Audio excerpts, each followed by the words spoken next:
It's honestly self-love. Delusion is self-love. If you don't have delusion, you don't love yourself.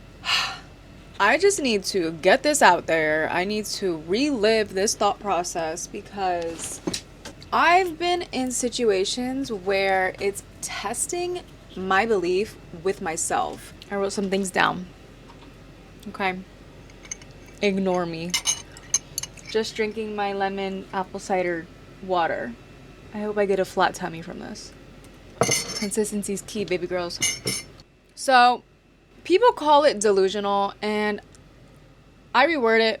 It's a mindset. People say be realistic. Girl, no. I'm having blind faith. I would rather have blind faith and live in delusional abundance than I would ever be realistic and stay stuck.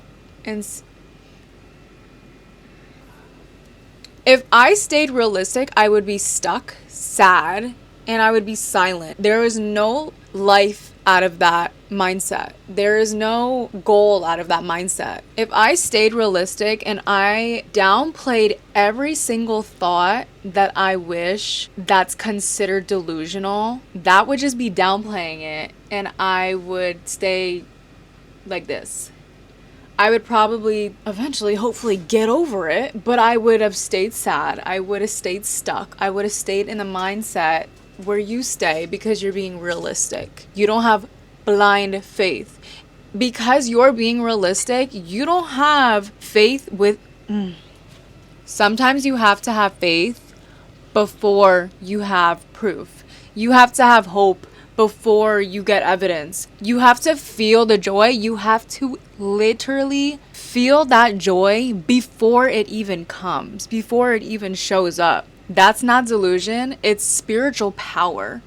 Something internal in you is looking for more. It is looking to not stay in that situation, not stay in that mindset, not stay in the position that you are in because you are having blind faith. You're having blind hope because you believe there's more for you, because you love yourself that much. That itself is a lot more powerful than actually having what you want, because you're putting yourself in a position that you trust in yourself, you love yourself, you believe in yourself so much that you know you're going to get yourself out of the situation. You know you're going to find greater things. You're going to seek better things. That itself can last for life. Everything else does not last.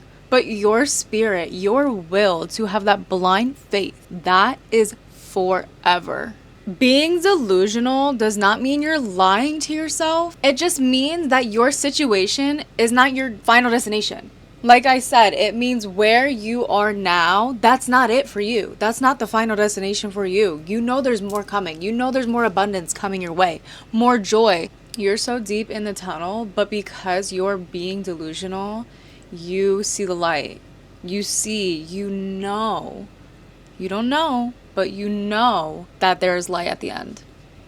Being delusional is saying, I don't know how, I don't know when, but I know I will. Being delusional is believing yourself before you have the proof, before you have the receipts. Being delusional means you think of yourself so highly that you know whatever you're going to put your mind to, it'll get done no matter what.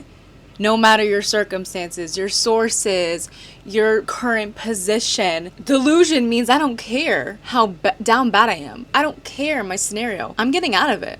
Don't know how, don't know when, don't know what, don't know where, but it's going to happen no matter what, because I live in that way of life. I'm so abundant for myself. It's honestly self-love. Delusion is self-love. If you don't have delusion, you don't love yourself. Kind of sad to say, but it's true. At the end of the day, if you're downplaying your capabilities and your sources and what you deserve in the future, if you're downplaying it, you don't love yourself. That's basically you saying, I don't deserve it. You don't deserve what? You don't deserve to live abundantly? You don't deserve happiness? You don't deserve to get out of your situation? Why not?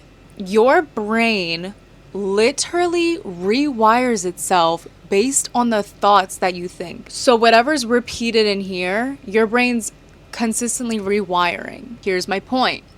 If you keep imagining success, it will literally rewire in your brain that you already have it, that it's already there. Because your brain is preparing you for something real. That's neuroplasticity right there. Your brain rewires with every thought that's on repeat. So what does this mean? It means every thought that you think is real, you're stuck in agony, pain, sadness, it's going to keep rewiring and saying, you're right, that's it, you're right, we're sad, we're in agony, we're in pain, we're not successful, we're not this, we don't do. Essentially, you're telling your brain, this is my reality.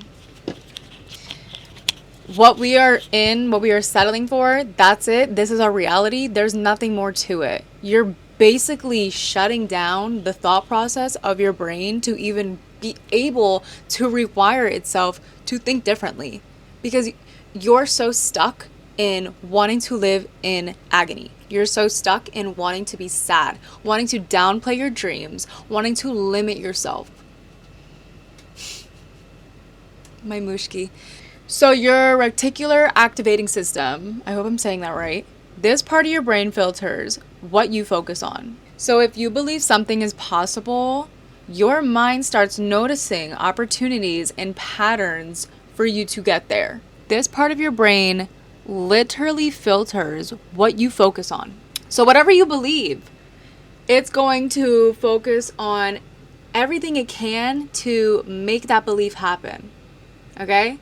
Let's put this into an example.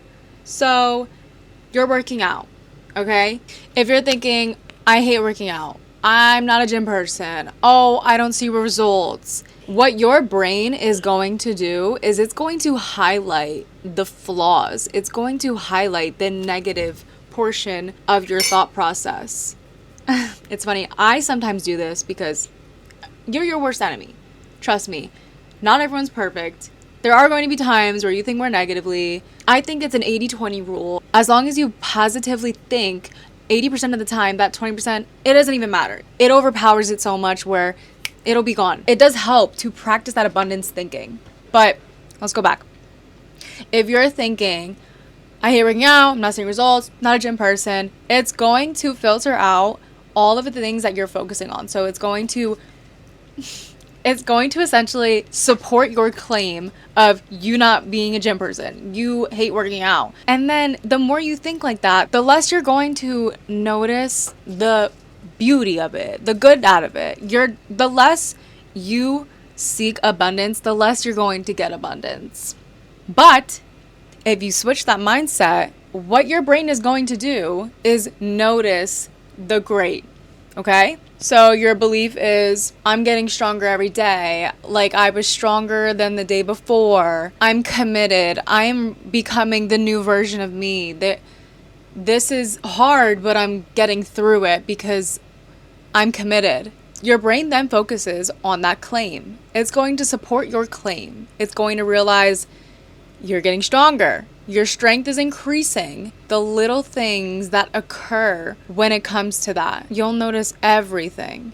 Your brain works with you, not against you. So it starts with you to improve that mindset and improve that belief that you have built in there for yourself. Because your brain, let's repeat this, it filters the thoughts that repeat because it's going to build up that thought process to make it happen.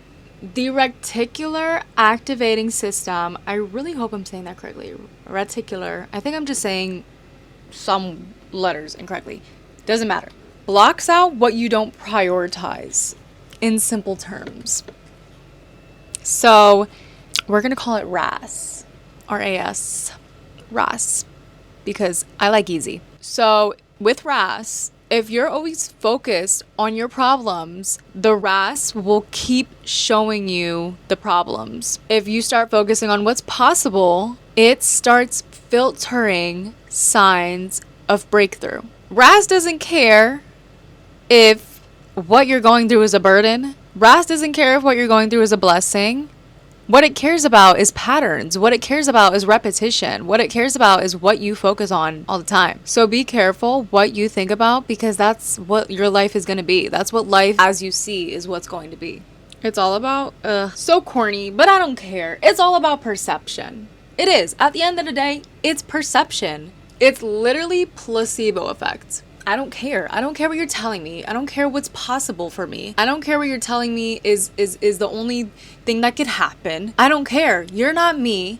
This is my life. And until then, I'm going to be delusional. Until then, I'm going to have very blind faith. I'm so blessed to obtain this mindset because I can now be where I am now. I can now talk to you guys. I can now build this community. Delusion brought me here. Delusion brought me alive. We're all going through something. No matter how bad it is, no matter how long it lasts, we're all going through something. But what's so important is not letting anyone tell you that you're stuck, that the situation that you're in isn't for you, because it's not. Don't ever let anyone downplay your beliefs. Don't let anyone downplay your dreams. No matter how close they are, how much you trust them, that you trust yourself, you trust God, you trust the universe, whatever you want to call the divine. You trust in that and that only, and your faith. If belief alone can heal your body, imagine what it can do for your future. The placebo effect. People were given sugar pills, told that it was medication that can heal them. I just noticed my diffuser isn't on. Now I'm pissed. Anyway, we're done with the scientific, okay? We already know. It exists. It's out there. Do more research. I'm not your science book. So with my circumstance, just based off of living proof, emotionally, delusion brought me so much abundance. I had to... So funny. I can't even believe it. It's funny to think about because it's like, wow, you really had to do that to actually be happy and find joy. But from a heartbreak, in order for me to no longer be sad over the heartbreak, I had to believe that there was joy after. I had to believe that I was already living in joy and that the sadness that I was feeling was temporary. Not only was I acting like I was happy and there was joy and that my sadness was temporary, I had to believe it. I had to fully believe it before even acting on it. You can be in a heartbreak, but you need to still say, there is still love out there for me. I don't only mean in a partner. There is love everywhere. There is love. The more you know that love still exists for you, the more you start seeing the love in everything else. The love with your family, the love with your friends, the love with you and what you do for yourself to show that you love yourself. Being delusional, that is you loving yourself. Love still exists for you before you even know it still exists for you. Saying that is not being fake. It's faith before fruit, and it speeds up the process because you're actively watering yourself. The day you plant the seed is not the day you eat the fruit. Unfortunately, the only thing between you and the version of you that's thriving is belief. It's not the fact that you're not there yet. It's not the fact that you don't have the sources. It's not the fact that you don't have the proof. It's the fact that you don't believe your thriving self exists. You're not too late. You're not too broken. You're not too anything.